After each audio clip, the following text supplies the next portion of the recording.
ओम साईं राम। बाबा की वाणी में आपका स्वागत है। आज हम बाबा की कुछ पुरानी और ओरिजिनल तस्वीरों के रहस्यों के बारे में बात करेंगे।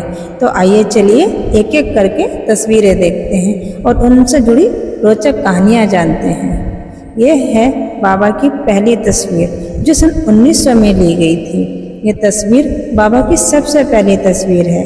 ये तस्वीर दो घरों के बीच से खींची गई थी। वो दो घर थे शाखा राम पाटिल सेलुलकर और दूसरा घर था वामन राव बोधकर का। ये तस्वीर बाबा जब भिक्षा के लिए निकले थे तब खींची गई थी। चलिए अब दूसरी तस्वीर की तरफ चलते हैं। इस तस्वीर में बाबा धूनी के पास बैठे हैं। ये तस्वीर सन 1903 में खींची गई थी, जिसे पुणे के एक फोटोग्राफर काशीनाथ गोंडे ने खींचा था। चलिए अब अगली तस्वीर की तरफ चलते हैं। ये तस्वीर भी सन 1903 में ही खींची गई थी, जो अहमदनगर के गोपाल फोटो स्टूडियो के एक फोटोग्राफर ने खींची थी। इस तस्वीर में साईं बाबा अपने प्रिय भक्तों के साथ बैठे हैं। चलिए अगली तस्वीर देखते हैं कौन सी है। ये तस्वीर सन 1906 में काशीनाथ गोंडे द्वारा खींची गई थी, जब साईं बाबा अपने भक्तों के साथ लैंडी बाग जा रहे थे। इस तस्वीर में बाबा के साथ इन्होंने छाता पकड़ा हुआ है वे बागोजी शिंदे हैं। इन्हें कुछ रोग हुआ था, लेकिन इनकी किस्मत तो देखो, तब से बाबा की ये सेवा करने का सौभाग्य इनके परिवार को ही मिला है।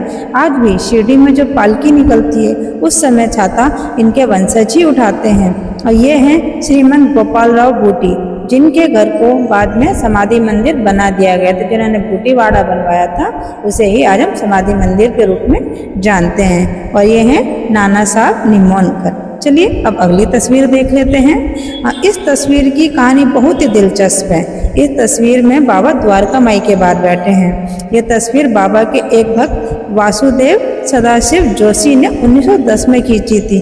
एक बार जोशी ने अपने दोस्त चिदवरम को 10 रुपए दिए और उनसे कहा था कि वह बाबा को इनसे प्रसाद चढ़ा दे और उनकी एक तस्वीर खींच ले।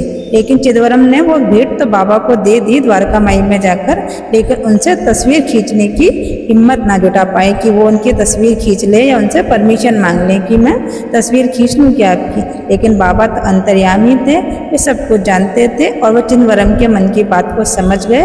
उन्होंने उनसे बोला कि वो उनकी तस्वीर खींच सकते हैं, बशर्ते वो इसको बिजनेस के लिए इस्तेमाल ना करें, मतलब उसको बेचे ना, और उनकी तस्वीर खींच सकते हैं। तो चलिए अब हम अगली तस्वीर की तरफ बढ़ते हैं। अगली तस्वीर देखते हैं। ये तस्वीर है, इसमें है बाबा द्वारका माई में सीढ़ी पर बैठे हुए हैं, जो सन 1915 में खींची गई। इस तस्वीर में बाबा अपने करीबी भक्तों जैसे अब्दुल तात्याकोते पाटिल और नाना वली के साथ बैठे हुए हैं। और ये है हमारे बाबा की अंतिम तस्वीर, जो सन 1918 में खींची गई थी। ये आज भी बहुत से घरों में और मंदिरों में लगी हुई है। और आपको बाबा की वीडियो कैसी लगी कमेंट में ज़रूर बताना। बाबा से जुड़ी ऐसी ही कहीं अनकहीं बातें जानने के लिए चैनल को सब्सक्राइब कीजिए, वीडियो को लाइक कीजिए और ज़्यादा से ज़्यादा साईं भक्तों के साथ शेयर कीजिए। वीडियो को ध्यान से सुनने के लिए आपका बहुत बहुत धन्यवाद। ओम साईं राम।